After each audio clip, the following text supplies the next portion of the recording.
2025년 6월 대한민국의 심장부에서 거대한 지각 변동이 예고되었습니다.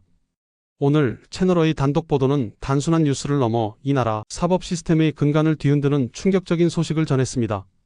바로 내년 9월 76년의 역사를 뒤로하고 대한민국 검찰이 역사 속으로 사라진다는 것입니다. 지금이 6월이니 불과 서너 달 안에 관련 법안이 국회에서 처리되고 대한민국을 지탱해온 거대한 기둥 하나가 송두리째 뽑혀나가는 상황이 목전에 다가왔습니다. 이는 단순히 하나의 정부 조직이 사라지는 문제가 아닙니다. 이것은 대한민국이라는 국가의 체제가 무너지고 우리가 발딛고 서 있는 공동체의 근본이 흔들리는 중차대한 사건입니다. 검찰이 전격적으로 해체되어 공중분해되는 이 상황은 우리 눈앞에서 우리가 살아가는 이 동시대에 벌어지는 거대한 역사의 변곡점입니다. 사람들은 눈앞의 변화에 무감각하게 적응해 갈지 모르나 훗날 역사는 이날을 대한민국 법치주의가 무너져 내리기 시작한 날로 기록할 것입니다.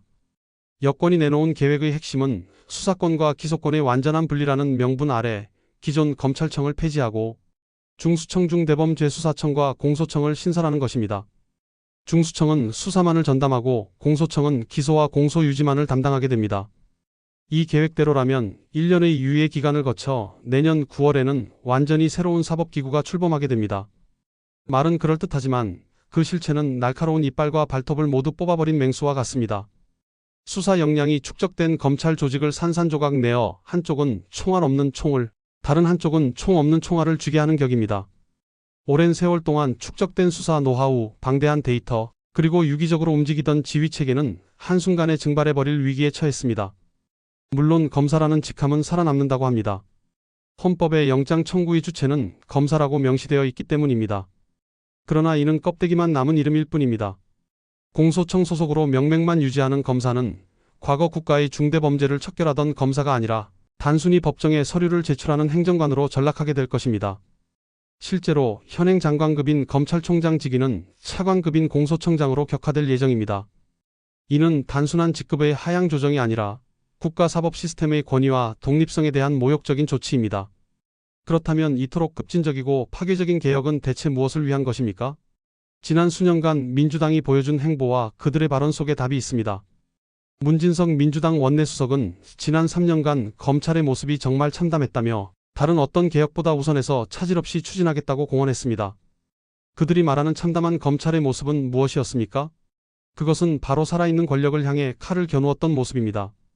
특히 이재명 대표를 둘러싼 수많은 범죄 혐의들, 대장동, 백현동, 성남FC, 쌍방울 대북송금 등 12가지 혐의와 관련된 8개 사건, 5개의 재판을 진행하며 그의 비리를 파헤치던 바로 그 모습이었습니다. 이재명 대표의 시각에서 보면 자신을 향한 모든 수사는 정치 보복이자 검찰 독재입니다. 따라서 그에게 검찰이라는 조직은 반드시 제거해야 할 정적 그 자체였을 것입니다. 결국 민주당 의원들의 비리가 많다고, 이재명 대표의 범죄 혐의가 많다고, 수사하는 그 기관을 법의 힘을 빌려 아예 없애버리겠다는 것입니다. 이것이야말로 대한민국을 범죄자들의 천국으로 만드는 길을 활짝 열어젖히는 행위가 아니고 무엇이겠습니까? 이미 입법부와 행정부를 장악한 거대 권력이 이제는 사법부마저 완벽히 통제하려는 시도입니다. 경찰은 국가수사본부라는 이름 아래 이미 그 성격이 변질되었고 온갖 반대에도 불구하고 출범했던 공수처는 이렇다 할 실적 하나 없이 존재감을 잃어가다 막판에 현직 대통령을 체포하고 구속하는 데 동원되면서 오히려 더 많은 인력과 예산을 약속받는 기이한 상황이 연출되었습니다. 이 모든 퍼즐의 마지막 조각이 바로 검찰의 해체인 것입니다. 그러나 이 비극을 논하며 검찰의 책임을 묻지 않을 수 없습니다. 현재의 상황은 일정 부분 검찰이 스스로 자초한 자업자득이라는 뼈아픈 비판을 피하기 어렵습니다. 특히 윤석열 전 대통령을 향한 수사와 탄핵 과정에서 보여준 검찰의 모습은 역사의 아이러니 그 자체입니다. 윤석열 전 대통령이 임명한 검찰총장의 지휘를 받는 특별수사본부 특수본은 오히려 전직 대통령을 체포하고 구속하는 데 앞장섰습니다. 한동훈 전 장관의 고등학교 후배로 알려진 박세현 검사가 이끈 특수본은 520여 명이라는 엄청난 인원을 동원해 윤석열 정권을 무너뜨리는 데 결정적인 역할을 했습니다. 자신들을 발탁해준 정권을 향해 칼을 겨눈 검찰은 결국 새로운 권력에게도 쓸모를 다한 사냥개에 불과했습니다. 토사구팽, 사냥이 끝나자 사냥개를 삶아 먹는다는 고사성어가 이토록 정확하게 들어맞을 수는 없습니다. 이원석 검찰총장 체제 하에서 이재명 대표나 민주당을 향한 수사가 소극적이었다는 비판도 끊이지 않았습니다. 조직의 생존을 위해 권력의 눈치를 보며 몸을 사렸던 그 소극적인 태도가 결국 조직 전체를 없애버리는 결정적인 빌미를 제공한 셈이 되고 말았습니다. 문재인 전 대통령에 대한 소환조사 한번 제대로 못하고 결국 기소만으로 마무리 지었던 그 유약함이 오늘날 검찰 해체라는 부메랑으로 돌아온 것입니다. 검찰이라는 한 조직의 소멸은 검사들만의 불행으로 끝나지 않습니다. 그 피해는 고스란히 대한민국 국민 모두에게 돌아갈 것입니다. 76년간 축적된 수사 역량과 기법, 범죄 정보와 국제 공조 네트워크는 하루아침에 만들어지는 것이 아닙니다.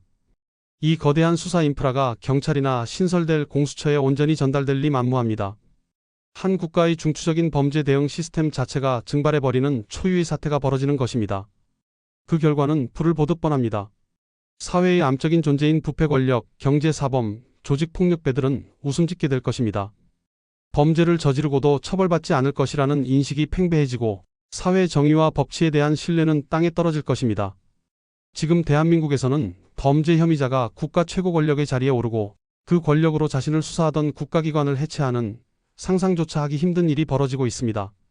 지금 당장은 내란수계라는 프레임과 선전선동에 가려져 진실이 보이지 않을 수 있습니다.